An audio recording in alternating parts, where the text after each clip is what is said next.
Finally, I found some more information on the Flyboard Air that is not about the Green Goblin.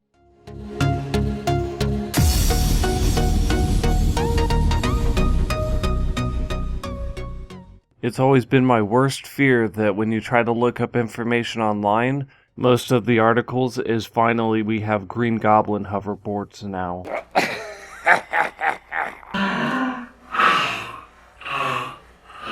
Because I'm sure everybody wants to look like that. Anyways, a few days ago I did a video about the Flyboard Air. In that I did an analysis of the official video, and all the information that was presented to us. The way the video was edited didn't give us very much information about the device, and comparing it to the technology that we have right now, it wouldn't work very well. I will leave a link to the video, both to the original and my analysis. I wanted to create a quick update video to that. So I found more specific information about the hoverboard itself from an article written by The Verge. I'm not going to take too long reading the article because I'll have it linked down into the description below so you can check it out yourself, you lazy bums.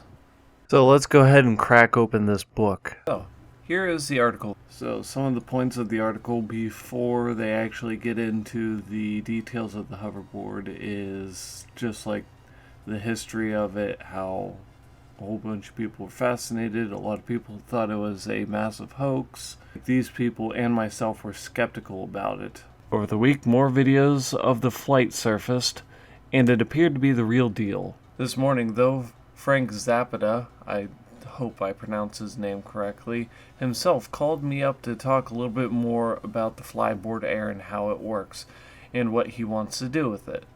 So there is, let me just scroll down here, there's no sources on this article. So I don't like that when I'm reading an article, there not being any sources or citations or anything. So here he is asking, there's 3 parts to this, right? The board, a fuel tank, and a remote. And basically what he explains is that the backpack that he was wearing that looks like a camelback, it's full of kerosene or jet A1, which is kerosene. It's jet fuel. So, I mean that kind of makes sense. In my last video, I thought that why would he have that when he'd probably want a parachute? But thinking back at it, he's not high enough to actually deploy a parachute. So if he goes down, he's just gonna eat the dirt. It began 4 years ago. He states that it took them about 2 years to create the turbo reactors and the algorithms for stabilizing the flyboard. So over here it states that it has 6 engines, a logic board, and a backpack full of jet fuel. It states it has 6 engines inside, but it has 4 engines that give it its lift. The other 2 engines are for stabilization. Now the article states that the logic board inside the hoverboard is basically a drone logic board to keep it stabilized, but the algorithm's completely different to work with the turbines and with the human moving around above it. So to address what I was talking about in my last video, the article states that if there's a failure with one of the thrusters, that the other ones can actually compensate for it. So the board can fly with 3 main engines on the bottom. And theoretically, it is possible to avoid stalling the turbines because it's mounted to be facing straight up and down, so fuel would not build up in the turbine, it would fall down to the ground. And they said that the power that the engines operate under, that should be enough thrust to actually be able to lift humans up, so I guess it is entirely possible that it exists. The editing was just really bad in the last video. So like the article stated, there was other videos that was released about the flight. Let's go ahead and watch the first video again.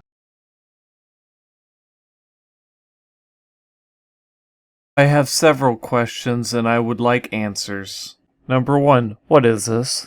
Number 2, why did he steal the name? Literally, he just copied and pasted the same exact name. Did he think he'd get more views? Because I can tell you he only has 1 view, and that's because I'm the one who watched his video. Forget you and your stupid broken phone.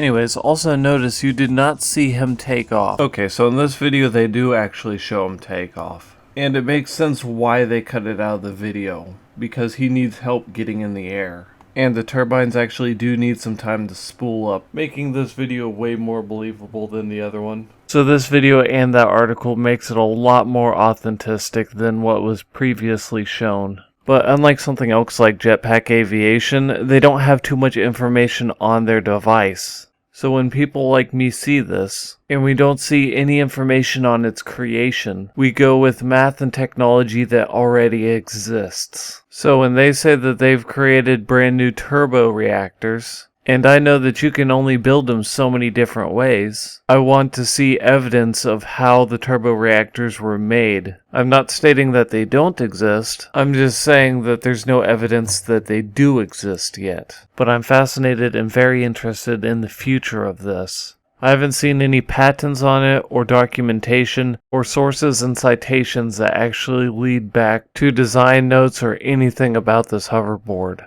I can understand the company wanting to keep this a secret, but there's no way that they built the entire thing in secret without any documentation or blueprints on it. Most likely there's investors probably paying a lot of money into this project, and most likely they'd want to see documentation too. Anyways, I digress. The Flyboard Air is certainly looking a lot more credible now, but I will remain a little bit skeptical of its claims. But here's hoping more information will come out about it soon. If you click like on the video, then you've clicked the wrong button, and I'll give you a chance to click the right button. Hope you had a good one, and I'll see you in the next video.